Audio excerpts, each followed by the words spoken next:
The night hung over the Nitro River, cold and soundless. At 2:15 a.m., engines rumbled faintly on steel. Headlights glowed against fog, reflecting off the bridge's damp girders. A Russian convoy stretched 5 miles long, crawling forward through the dark. Hundreds of vehicles loaded with fuel and ammunition rolled toward the southern front, carrying the lifeline for thousands of soldiers waiting below the horizon. The air felt heavy with diesel and frost. Each truck groaned beneath the weight of shells and fuel drums. Above the bridge, a NEBO-M radar swept the sky, confident in its reach. Beneath the bridge, no one could hear the quiet whir of circuits waiting to wake. 12 drones clung to the steel beams. They had been there for 3 days. The convoy thought it owned the night. It didn't. Below them, 12 sleeping machines were about to rewrite the meaning of air superiority. The Nitro River cut through open plains before curving sharply west. Only 2 crossings stood within 50 miles. One of them carried the Russian convoy that night. That bridge was built for weight, not for war.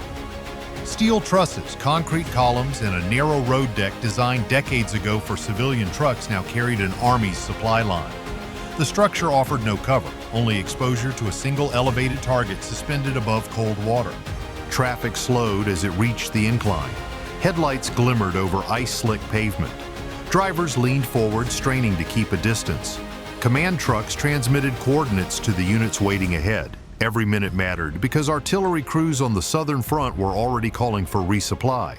Ukrainian observers noticed everything through infrared lenses from a ridge 2 miles away. They had memorized the route weeks earlier, measuring every angle and every vibration from passing transport. What they saw now confirmed what they'd planned for: a perfect choke. 500 vehicles entered the narrowest span at once, each one boxed by the next. The bridge had no room to turn and absolutely no space to maneuver. In that confined space, a single failure could bring everything behind it to a pause, and that was the moment Ukraine had been waiting for. Russian officers overseeing the bridge crossing trusted their machines. Air defenses lined the convoy like armor made of light and code. Panzer launchers guarded the flanks. Their cannons were elevated toward the mist. Each carried a stack of 57 and 6 missiles ready to intercept anything breaking the horizon. Further back, a TOR system scanned for threats at a lower altitude. Above them, the NEBO-M radar turned in a slow rhythm with a beam sweeping across the valley every few seconds. Inside the command vehicle, radar operators stared at the screens. They were bored, but that boredom couldn't harm their alertness. They were continuously watching for drones, aircraft, or missiles, practically anything that could fall from the sky. Ironically, no one cared to look beneath the bridge. The convoy's escort commanders were pretty convinced that every approach was covered. The air defense grid extended 30 miles in each direction, linked by encrypted radio and overlapping fields of fire. It was built to detect fast-moving targets, not silent shapes pressed against cold steel. Far below, near the bridge supports, 12 FPV drones were waiting silently. Each carried a shaped charge warhead, small enough to miss on thermal scans, yet strong enough to breach armor. Their systems waited for a signal that hadn't yet arrived. The Russians had wisely secured the air, but at the same time, they hadn't secured what held them up. Inside the bridge's frame, dust clung to the metal. The river wind moved through gaps in the steel, carrying the faint hum of engines from above. The machines hidden there made no sound. Each drone was fastened to a crossbeam.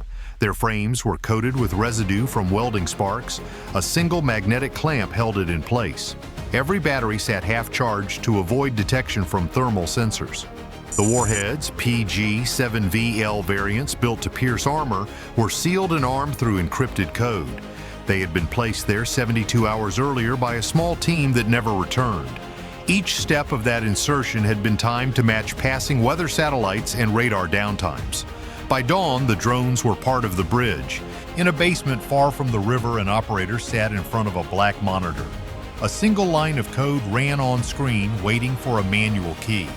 Around him, the command room stayed dark except for the faint click of a fan. He had slept in that chair for 2 nights, checking connection lights every few hours. At that same moment, a crack echoed from the bridge deck. Somewhere among the trucks, a tire split under the weight. Rubber flaked off, scraping metal. One vehicle swerved, its driver shouting over the radio. What happened next would begin the most efficient ambush in modern warfare. A tire shredded against ice. The loud scrape snapped across the bridge and set off a chain of small panics. Horns blared and drivers fought for steering wheels. Trucks ground to a stop, pressed into one another until the road stiffened like a jammed artery. In the bunker, the operator watched the map change. He hit a single key. The encrypted packet left his terminal and dropped into silence. Under the girders, green LEDs blinked once, then went dark. Clamps released, metal kissed metal for a breath, and then 12 motors spun to life. The drones fell free, blades slicing cold air. They moved parallel to the concrete, tucked tight to avoid open sight lines. Each carried a warhead that would detonate after it punched through the structure. Their flight paths split on execution, some angled toward fuel trucks, others aimed for ammunition pallets and command vehicles. Timing mattered more than force. A Panzer crew noticed an anomaly on the scope and flipped a switch to active mode. A missile rose and struck a sacrificial UAV. The explosion painted the bridge orange and sent pieces of carbon into the river. For a moment, panic overwhelmed the procedure. Radios screamed coordinates. Hands fumbled controls. Above the wreckage, radar operators wrestled with cluttered returns. Below, the drones vanished under the support columns, waiting for the final order. The kill sequence had begun, but nothing visible had happened yet. The quiet that followed felt like a held breath. Static filled the command channels. The detonation of the decoy drone left confusion across every Russian frequency. Operators shouted to verify targets. Some radars switched from passive to full power, flooding the valley with signal noise. Others froze under the interference bouncing off steel. Beneath the bridge, the Ukrainian drones adjusted flight paths automatically. One unit extended an antenna filament, sending a pulse strong enough to jam the nearest Panzer battery. On the radar screen, the returning wave turned to haze. The commander thought he was looking at heavy rain. Far above, an A-50 surveillance plane scanned the corridor. Its radar picked out faint moving points near the river surface. The feed transmitted to ground units in bursts, but the delay was fatal. The data helped the defenders locate the wrong thing. The decoy tether was swinging like bait below the beams. A TOR system fired a missile at the reflection. The blast lit up the sky but left the real swarm untouched. The fragments rained into the river, throwing up a curtain of mist. In that confusion, the Ukrainian operator sent the next command. All drones received the same instruction.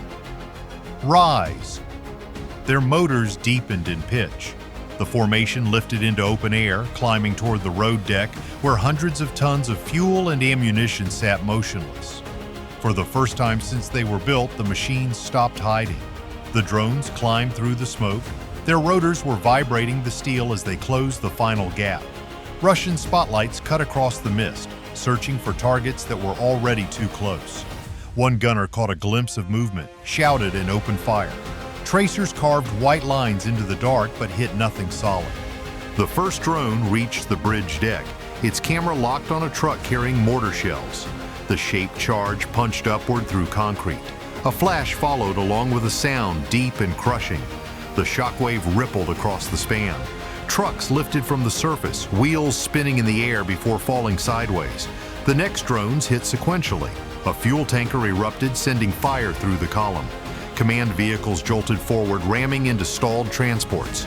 The heat rose so fast that the tires melted before they burst. Smoke wrapped the bridge in darkness.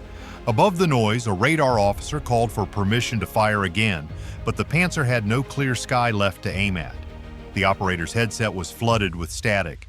Then the bridge groaned. One more detonation, then another. The southern span folded inward. Vehicles dropped into the river, burning as they fell. From that single command, a 5-mile convoy evaporated in under a minute. If you could strike once to change an entire battle, when would you press the key? Let us know in the comments. Steel tore like paper. The bridge deck folded and the first trucks plunged into the river with a roar. Flames swallowed fuel and munitions, throwing orange light onto faces that had minutes before been bent over steering wheels. Debris scattered downstream. Wooden crates and torn tarps spun in eddies. Shocks rolled through the valley and registered on distant seismometers. Crews who survived clambered from buckled cabs, coughing, dazed, hands stained with oil and ash. Some moved toward the bank looking for comrades. Others sat stunned, unable to speak, listening to radios that no longer carried orders. By dawn, an aerial pass returned a hard image, a long stretch of scorched wreckage where the crossing had been whole. Recovery teams moved cautiously, marking hotspots and unstable metal. Engineers photographed bent rebar and cracked concrete to plot how the span had failed. Commanders on both sides felt the effects before reports came in. Ammunition piles had burned, flames swallowed fuel reserves. Units at the front that had expected resupply found their bays dry and communications spotty. Within 2 days, artillery positions slowed their firing cadence, and mechanized elements paused to stretch thin rations. Ukrainian units seized the moment. Artillery hardened forward positions, and sensors pushed into gaps that had opened behind enemy lines. Small probes tested weakened flanks, while medics and civil teams tended survivors and secured the riverbanks. That night fiercely broke the schedule, the plan, and the certainty that logistics could move unhindered. What the commander in the bunker had set in motion became a new battlefield, one measured by routes denied and opportunities seized. At sunrise, the river steamed where fuel still burned. Ash drifted across the surface, leaving dark streaks that carried miles downstream. What had been a bridge now looked like the frame of a shipwreck. Russian engineers arrived first, stunned by the scale of destruction. They counted hull fragments, twisted beams, and blackened tires fused to asphalt. The heat had warped every joint. No repair team could cross or rebuild without weeks of clearance. The damage stretched far beyond what eyes could see. The convoy had carried over 2 million pounds of ammunition and fuel, enough to feed an entire division. Without it, frontline guns fell silent. Tanks rationed movement. Fuel depots downstream ran dry. Within 48 hours, artillery units near Tokmak halted operations completely. Commanders tried rerouting supplies through longer paths, but each mile meant exposure. Ukrainian drones already tracked those routes, ready to strike again.